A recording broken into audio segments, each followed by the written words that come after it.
Hello everyone, I'm Dr. Randall Bell. With me is Tanya Brown, and we're here to talk about some great stuff in episode 12 about healing and trauma. And I can't think of a better person on planet Earth to be here to talk about this topic. You know, this graphic here is my all-time favorite of all Core IQ. We spend a fortune generating these graphics, but this one's my favorite. So welcome, Tanya, to talk about this. Thanks. Yeah. So this is the healing tree, and this graphic is so powerful because it just brings it all to the table in terms of trauma that you and your family have been through, also the healing, and really getting at the roots of the problem. Right. Yeah, and a lot of people don't realize, or maybe they do, but we'll remind everyone, Tanya has not only the experience with the trial and losing her sister to murder, but also an academic background in psychology. So you can really deliver the goods when it comes to talking about this stuff. I mean, what do you think of the overall concept here? Well, maybe talk to us about it. I think, first of all, graduate school is trauma in and of itself. Yeah. We all have trauma on some level, right? Whether it's, again, it's immeasurable. Trauma is pain. Trauma can be a sexual assault. Trauma can be domestic violence. Trauma is different for everyone. But I love this because trauma has, again, amnesia. When we go through trauma, you have what's called retrograde amnesia. So speaking to my sister, speaking to my mom, even myself, you can come to me and say, Tanya, don't you remember that when we did this or when that happened? And I would say, no. So trauma actually can rob you in certain chapters of your life. So when people say amnesia, I'm like, oh yeah, you try to block out things, which then does more damage because it prevents healing, and we'll get to the healing part. On a personal note, I'm a survivor of a trauma, psychological trauma, last year in 2017. And all of this came about, oh my gosh, it was so unhealthy. I was gaining weight. I'm still trying to lose it. I was drinking. I was angry. You would have thought I was Greek. I was throwing things and breaking things. So trauma, and I share my stories because I don't want people to think that my life is perfect, but all I want to do is help you what helped me, and that's equipping you, the viewer, with tools so that so you can get to the healing part. Violent outbursts, that was me last year. Okay. Again, we need to get to the point of acceptance, surrendering to a situation that we can't control in order to get to the healing part. Okay. Now, the graphic is powerful because it reminds us that when you see these fruits or that you see these results, they're really the result of something going on under the surface and the roots. So some of them are like a lack of support or abuse of some kind, hypocrisy, rape, neglect, control, shame. There's too many to go through one by one. But there's all kinds of negative things in life, both that we endure and things that we actually create ourselves. Absolutely. So all of that is at the roots. So a lot of times when we see people's bad behaviors, what we're not seeing is what kind of led to that problem. Right, the underlying pain. Exactly. Yeah. So it's kind of like you see the bullying going on as the fruit, the bad kid at school who's the bully. Yeah. But you don't realize that kid at home, something's going on. And it's not good. We'd have a little more compassion for that bad, visible behavior if we kind of saw what's going on. Yeah, exactly. If we understand that. It's the same thing with a batterer. Why do they batter? Because it's normal to them. That's most likely how they grew up. They witnessed their mom and their dad fighting, or their partners. That's what they grew up with. Right. OJ also is the perfect example of that. He saw violence in the streets. He saw violence in the home. So again, when we fall to be a victim of domestic violence, it was in here somewhere. Again, maybe there's something going at home.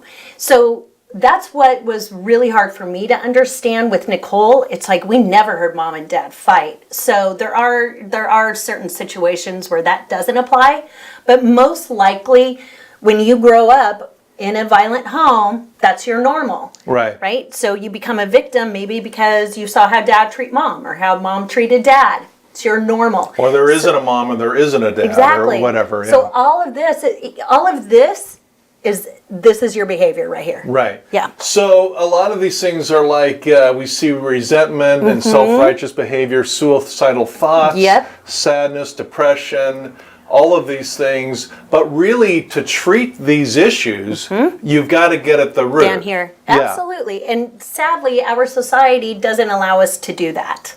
Because we live, especially here in Southern Orange County, put on the face. Yeah. Life is perfect. Yeah. And you know what? It's not. Also, I firmly believe social media is an attributor to a lot of this because we're seeing a lot of suicide. We're seeing a lot of mental disorders, anxieties, actual suicide, because people are comparing themselves to people on social media. Yeah. But why are they experiencing that? Why are they feeling that? Because there's something here that was missing in their life. Yeah. And let's not forget, in fact, I want to remind everyone that Core IQ is all about building a skill set that takes us from the negative to the positive, and that kind of ripples out. But stay, kind of focusing on the trauma side first before we get to the positive side.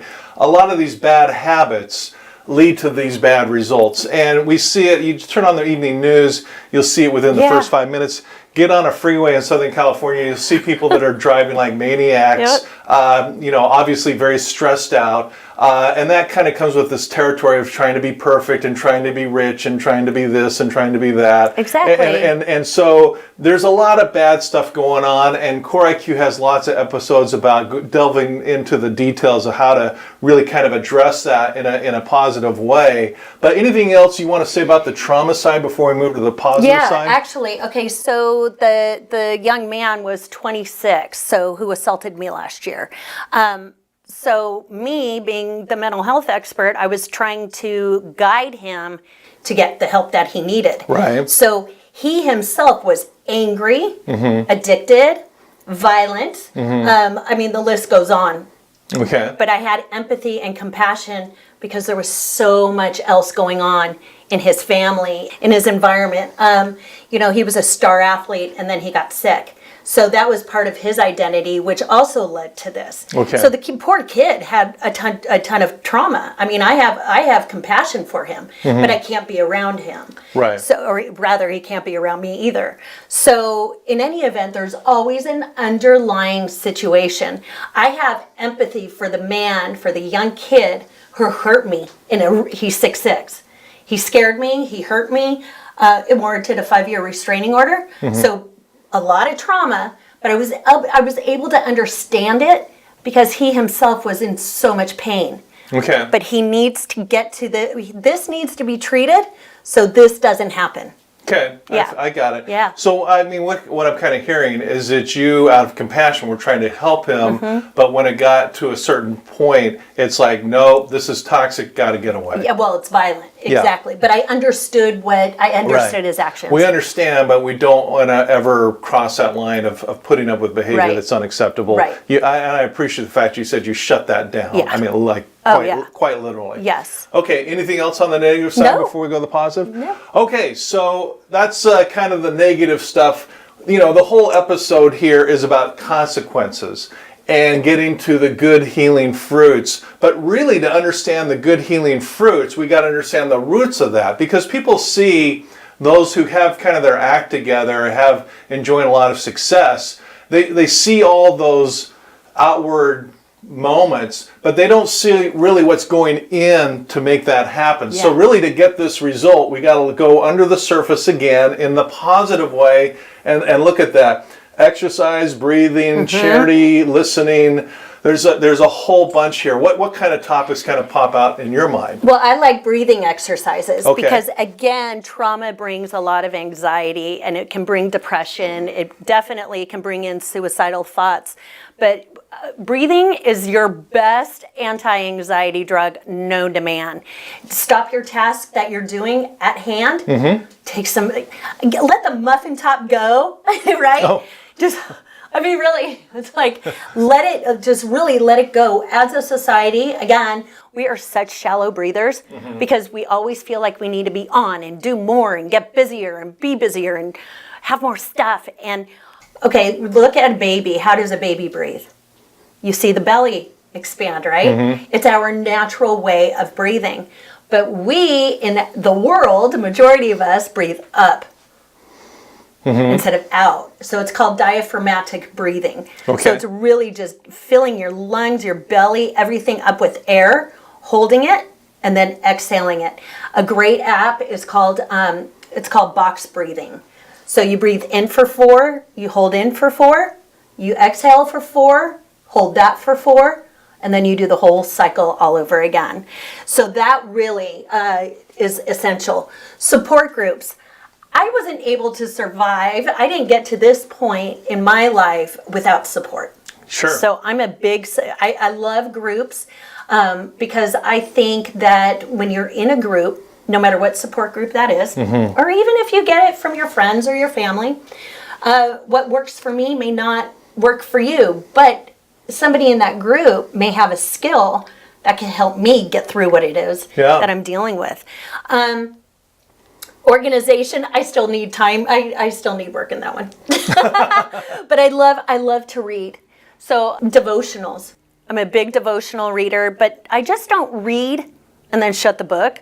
Like I'll read a devotional, whether that's your Bible or the AA book or whatever that is, right? Whatever your devotional is. Right. A devotional book is something that gives you, it just opens up and expands your mind and it gives you a moment of self-reflection. So when you're reading something that's spiritual, lifts you up, just don't read it and shut it. Really reflect on it. To cut in, I liked how you said, I'm not doing that one. Nobody does all of these. I mean, I have my mom's brain. well, we got to understand that we're striving to work on all of these, but it's an effort. And I appreciate where you are kind of pointing out, hey, I do this, but I'm having trouble with that one so far. No, and even people who are very successful, very healthy, still have areas to work on. It's kind of a process. Absolutely. So. This stuff does not happen overnight. A great therapy modality for trauma is called EMDR.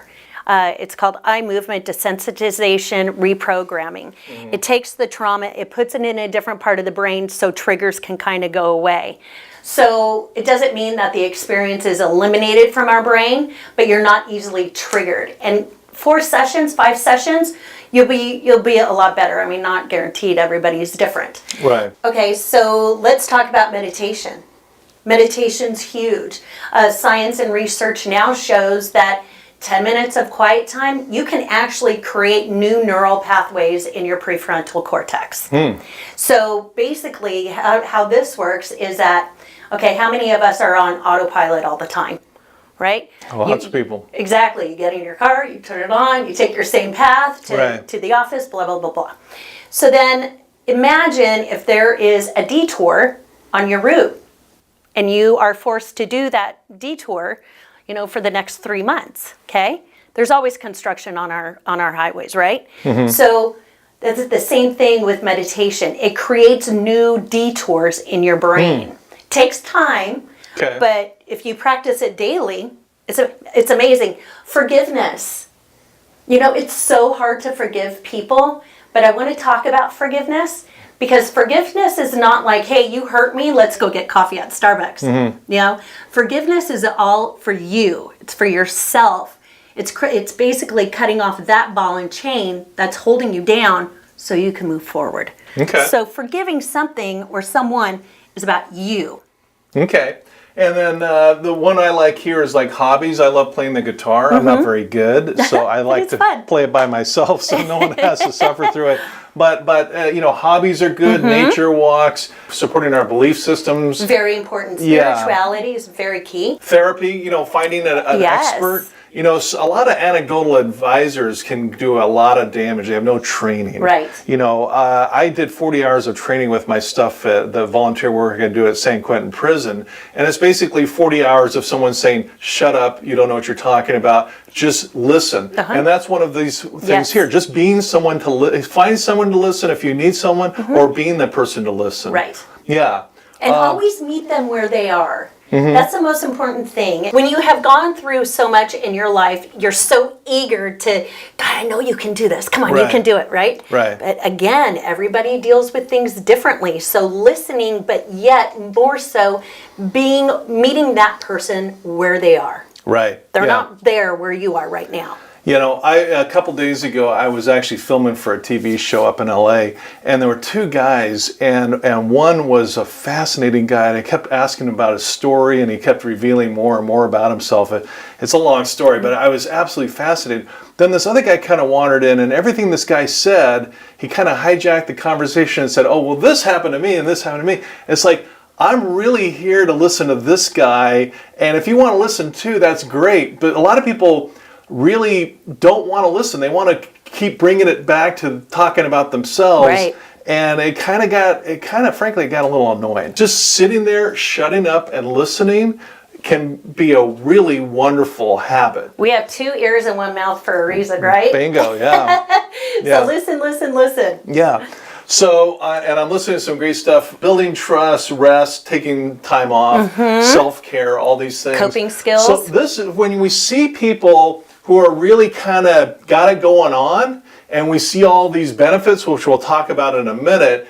Again, understand that they're doing something to make that happen. It just doesn't naturally grow this way. This side is neglect and bad stuff, but in terms of the positive stuff, this is what they're doing. And I would take a moment and read each one. Yes. You could spend a lifetime with this is one graphic. Yeah, this is my favorite.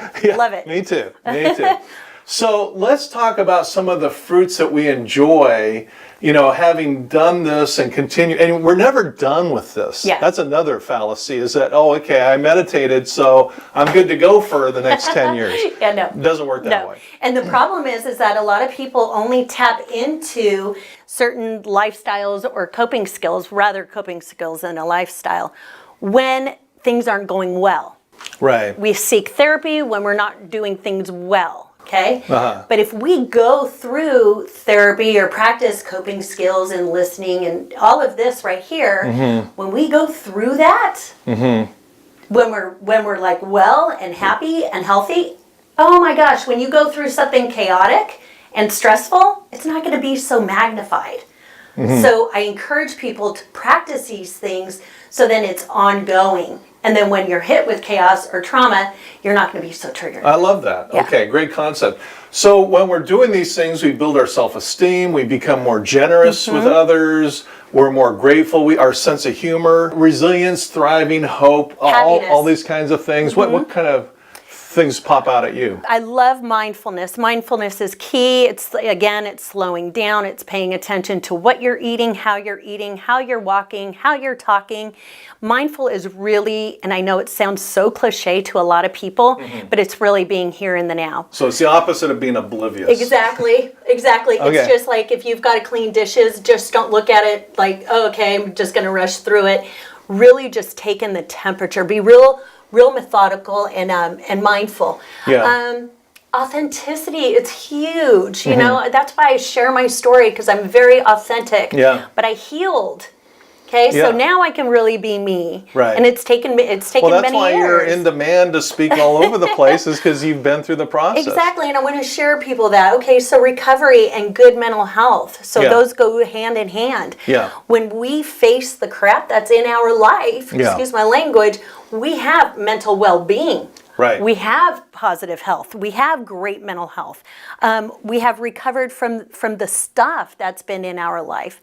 When you go through the healing tree, the healing part of this tree, you become more compassionate. Yeah. You're able to understand other people's pain, the empathy. I think empathy is something. Oh, here it is. You have empathy there too, right? I know you got everything there.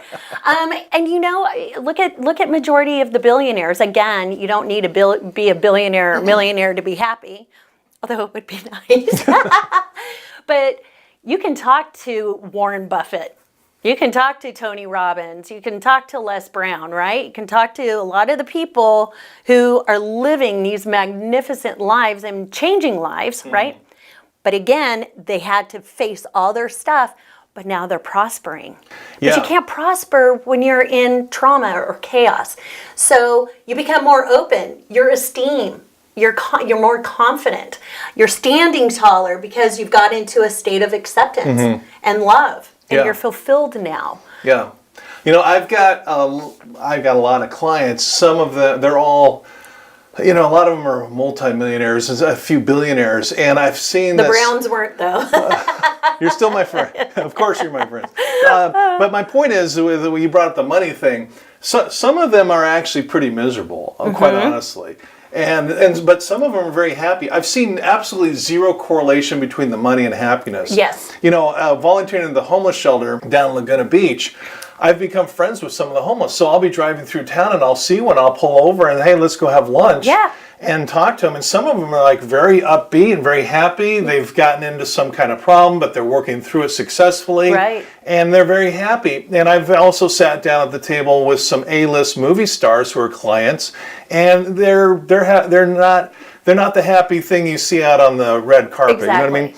But I also have some other very wealthy or very famous clients who are very happy. So there's not a lot of correlation with that. Right. What's really essential to understand with this whole happy thing is that, you know, these kind of behaviors, and these are all choices or things that we have to deal with, get this kind of result. Whereas if we say, hey, I'm choosing to go here, and it doesn't happen overnight. You don't grow a tree in a day, okay? But if I start planting the soil with these behaviors, you're going to get these results. The fruit. Exactly. And it takes time, you know. Viewers, be patient with your process. Again, everybody goes through things differently at different times, and everybody eventually reaches their ultimate goal. But you got to put some effort into it. And it doesn't happen overnight. It doesn't happen overnight. We can't put books and things under our bed and have, you know, hope and pray that things, you know, get absorbed through osmosis. Right. It's not going to happen. So it takes work. But if you're willing to put in the work, you can have this green side. Oh, yeah. But again, it takes work. And you don't have to do it alone. Again, support groups, all of this. You create your own community. So Tanya, let me ask you one last question. You know, your family very publicly went through a horrible event. People were probably not aware that your family was actually a very fun, upbeat family. A lot of fun to be with. But then you got slammed. I mean, hard. Yeah. You know, we know the story. For years. So, and yet today you're thriving, you're doing great, you've earned your degree, you've gotten rid of toxic relationships, all that kind of great. So you have a book out, Finding Peace Amongst the Chaos, which I love and I recommend to everyone, by the way. Thank you. What final piece of advice do you have to someone who's kind of running along life, everything's kind of cool, they get slammed, what do you tell them to kind of go from this side and up their game? Talk about it. Yeah. Find that support system. Find that one person, or find a support group. But whatever you do, don't hold the trauma in. Right. Because I held in the trauma. Just, you know, again with Nicole. Yeah. And you know, my book is really about surviving a suicide. You know, obviously I'm not good at it, so I'm here. We're glad you're not. Exactly, Yeah. but unless I started talking about my trauma, healing never would have happened. So if you are watching this series and it's resonating with you, or maybe it's resonating with regards to a friend or a loved one, reach out and talk to someone, because that is going to be essential for healing. Again, it's taken me many years to get to the point where I am, but I've done the work. Do I fall off the track? Heck yeah. But now I'm equipped with tools, and that's the goal here with the series Core IQ. So then you can have the tools. Yeah. So I think number one, talk about your pain, talk about your trauma, because we are all pressure cookers, and if you don't release it, you know, you can do some real harm to, you know, a high school shooting, domestic violence, whatever that is, right? Yeah. So my whole thing is #no one is immune. This can happen to anyone, but yeah, that's the final thing. You've got to talk about your trauma. Well, perfect comment. I appreciate that, because that's what Core IQ is about. Core IQ are the skills we all need. I need, you need, we all need if we're honest. Anybody who's arrogant is going to be, arrogance, has this kind of result. But those who talk about it and increase this discussion get this result. And I went to school and I learned biology and I learned math and I learned geography and geology and all these things. And they're all interesting. I'm not putting them down. They're cool topics. But there's a lot of topics I was never taught. And that's what Core IQ is all about, is to, up the game in terms of this discussion. Anybody can come to Core IQ and watch this nonprofit educational foundation. And we're so grateful to have you here to talk about this stuff because you really know your stuff. So thank you, Tanya. Thank you. And I want to remind everyone, like the videos, share the videos, talk about the videos, and we'll see you next time. Thanks.